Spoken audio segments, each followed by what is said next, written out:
The paint on your brush glows. Not a metaphor. Not the reflection of a lamp or the shimmer of cheap dye. In the darkness of the factory floor in Orange, New Jersey, the paint you are holding actually emits light.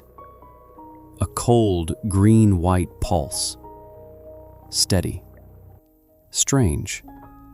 Like a piece of the moon dissolved into liquid. Your supervisor calls it undark. The advertisements call it the wonder of the modern age. Your coworkers call it ghost powder. And some of them walk home through the dark streets of Orange with their hair faintly shimmering, their fingernails bright enough to read a watch face by. They think it is funny. It is 1922. You are 22 years old. You have just been hired as a dial painter at the United States Radium Corporation, and this is the best job in Orange, New Jersey. You are about to become the most important workers in the history of American labor law. You just don't know it yet. To understand what is happening to you, and to the women around you, you first need to understand what the 1920s believed about the element on your brush. Radium had been isolated by Marie Curie in 1898. By the time you arrived at the factory, it had become something closer to magic than science in the popular imagination. It glowed. It generated its own heat. It seemed to defy the ordinary laws of matter, pulsing with energy for what appeared to be an eternity. The medical establishment of the early 20th century was, to put it charitably, enthusiastic. Radium-infused water was sold as a health tonic for the wealthy. Radium face cream promised to reverse aging.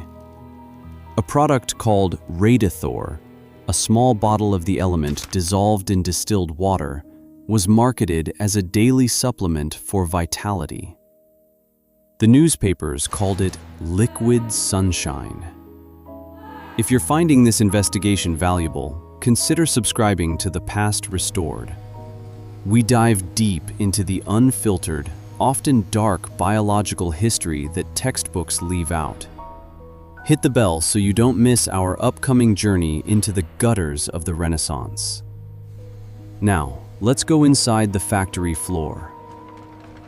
The United States Radium Corporation was one of the largest manufacturers of luminescent paint in the world. Their clients were the military, the watch industry, instrument panels on aircraft and ships. The demand was enormous. The workforce was almost entirely young women, precise, patient, skilled. The kind of work that required a steady hand and an ability to focus for hours. The kind of work you were hired to do.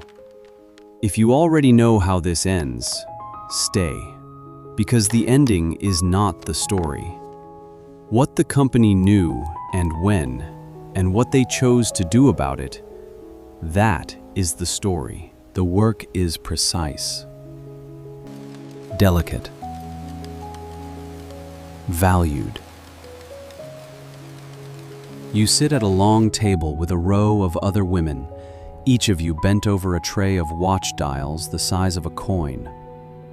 The numerals must be exact. The lines must be clean and thin. Military specifications. No margin for error. The tool is a fine-tipped sable brush. The paint is thick and cold in its container. The problem is the tip. After a few strokes, the bristles spread. A splayed brush cannot produce the fine lines the supervisors require. So you are taught a technique on your first day. Every painter learns it. It is considered part of the skill. You bring the brush to your lips. You shape the tip with your tongue. You form the bristles into a point. Then you dip back into the paint and return to the dial. Lip, dip, paint. Lip, dip, paint. You will perform this motion several hundred times a day. Some days you eat lunch at your workstation, because the pay is by the piece, and every dial you do not complete is money you are not making. You eat sandwiches with hands that glow faintly in the dim light of the room. When you ask whether the paint is safe, and some of you do ask, the company's own medical staff gives you a consistent answer. The amount you are ingesting is negligible. The substance is harmless at these concentrations. Marie Curie herself handles far larger quantities, and she is perfectly well. They are not lying, exactly. They are repeating what the company has told them to repeat. What the company itself knows is something different. At first, the glow is a novelty. You go home and your younger sister wants to see your hands in the dark. You oblige. She laughs. Your mother makes you scrub before dinner, though the scrubbing never entirely works. The residue settles into the lines of your skin, the cuticles, the small creases at the corners of your nails. Some of the painters put the luminescent paint on their teeth before going out dancing. The glow is fashionable. It fits the decade.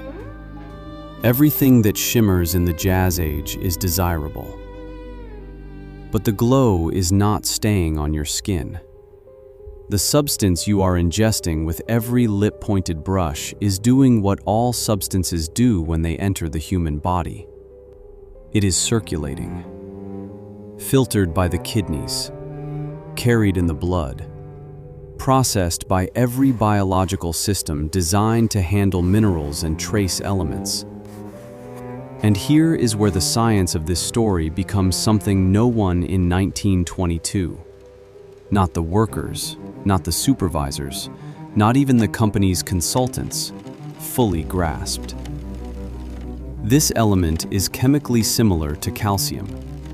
Your body cannot distinguish between them, and so your body, doing precisely what it is designed to do, takes the element out of the blood and deposits it directly into the matrix of your bones, where it stays, generating radiation into the surrounding tissue for 1,600 years.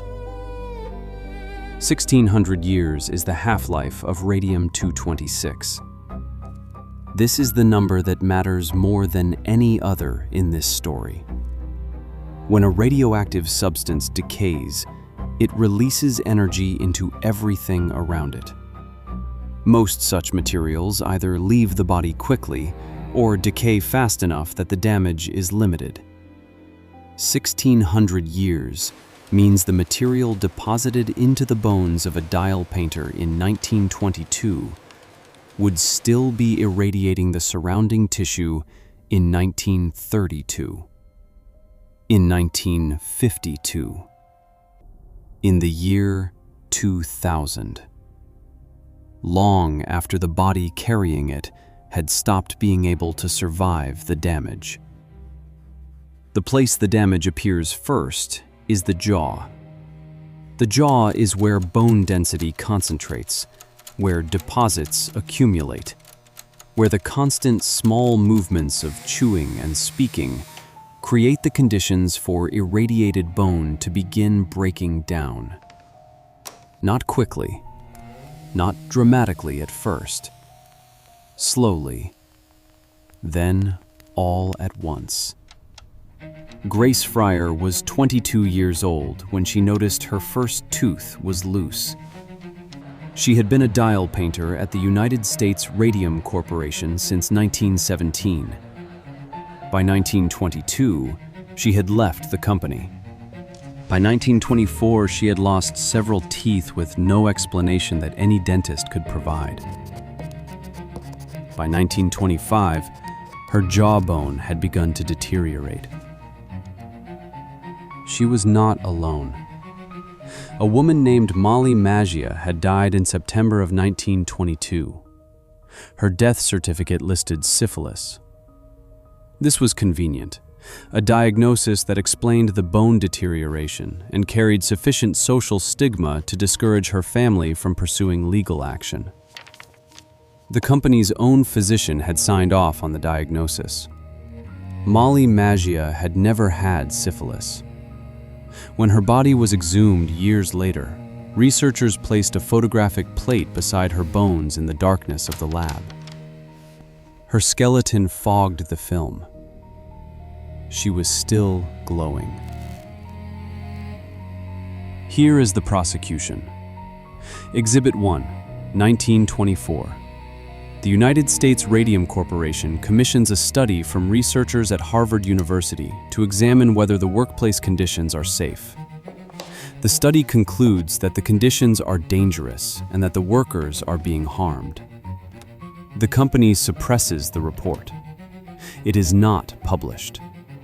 The researcher who conducted it is paid for his work and does not speak publicly about his findings. Exhibit 2.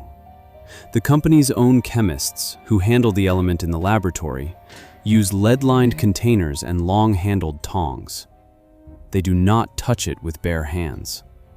They do not put it in their mouths. Their employer has given them this equipment because their employer understands what this substance does to living tissue. Their workers on the factory floor are told it is harmless. Exhibit 3, 1927. Grace Fryer attempts to find legal representation. She contacts firm after firm. Most decline. The statute of limitations for workplace injury claims in New Jersey is 2 years from the date of exposure. Not 2 years from the date the worker realizes they are ill. By the time a woman understood that her jaw was dissolving, the window to sue had, legally, already closed. This was not an accident. The dial painters were the first workers in American legal history whose injuries were designed by biology to remain invisible for years after the exposure had ended. The company's lawyers understood this. The legislation had not yet caught up to it. The company did nothing to close the gap. Exhibit 4, 1927. Grace Fryer finally finds a lawyer willing to take the case. His name is Raymond Berry. 4 other women join the lawsuit. The press gives them a name: the Radium Girls. Picture the courtroom. You have come to seek justice, and sitting upright in the chair causes pain. Your spine has been compromised by the same process that has cost you your jaw. You have had surgeries. You have had sections of bone removed by doctors who still cannot entirely explain, in language the legal system accepts, what is causing your body to collapse from the inside. Some of the women who worked beside you are already dead, their death certificates listing causes of illness that had nothing to do with what actually killed them. The company's lawyers request delay after delay. Their strategy is not complicated. The 5 plaintiffs are dying.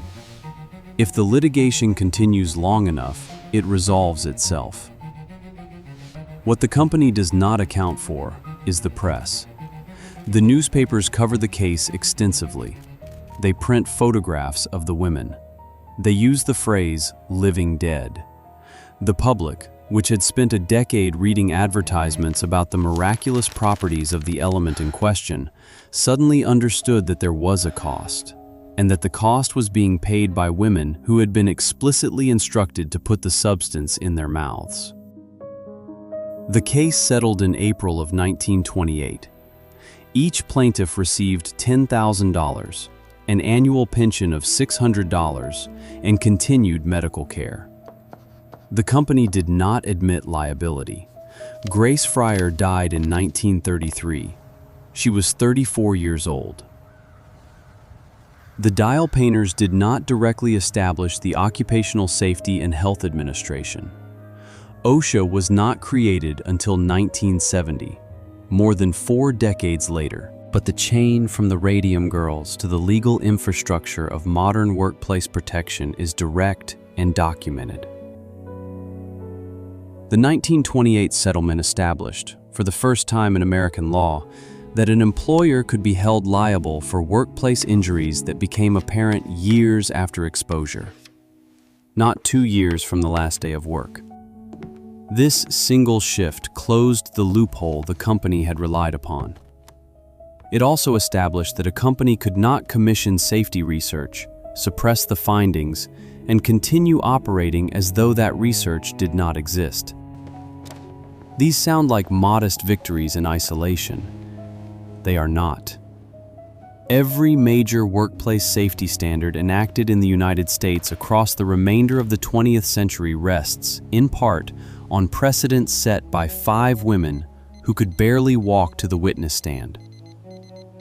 The graves of the Radium Girls are in New Jersey. More than a century after they were painted each morning in cold green light, their remains still register on a Geiger counter. The element in their bones has a half-life of 1,600 years. The women who worked in that factory in Orange, who put the brush to their lips because their supervisors told them to, and because no one who understood the danger told them not to, will remain measurably radioactive until the year 3500. Long after every internal memorandum produced by the company that employed them has turned to dust. And here is where the story refuses to stay in the past. The United States Radium Corporation did not think of itself as a criminal enterprise.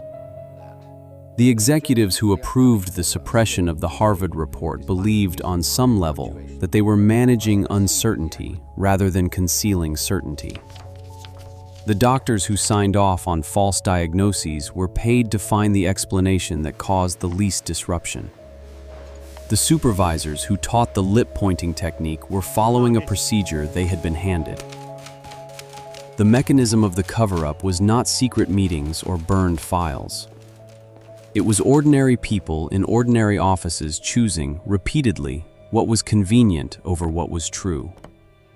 And then choosing it again, until the choosing became procedure, and the procedure became policy, and the policy became the thing that killed Grace Fryer at 34. The dial painters were not the first workers harmed this way. They were not the last. But they were the ones who refused, even as their bodies failed them, to let the convenient explanations stand. The primary documentation for this episode includes the case records of radium necrosis filed in the Superior Court of New Jersey, 1927 through 1928. The suppressed Harvard study and its aftermath are detailed in Claudia Clark's book, Radium Girls, Women and Industrial Health Reform, published by the University of North Carolina Press.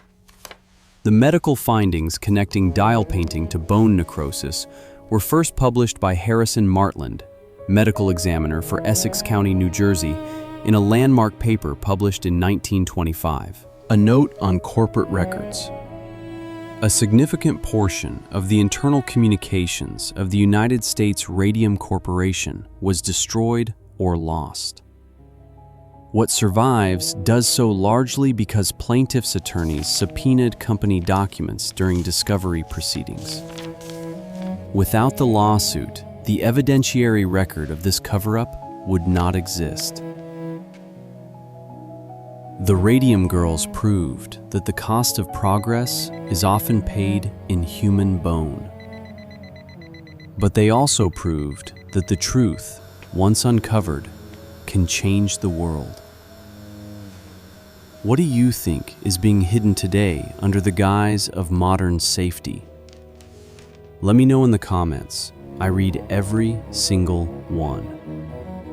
If you want to see how the Renaissance wasn't all gold and marble, click the video on your screen now to see what was really running through the streets of Florence. This was the past restored. See you in the next archive.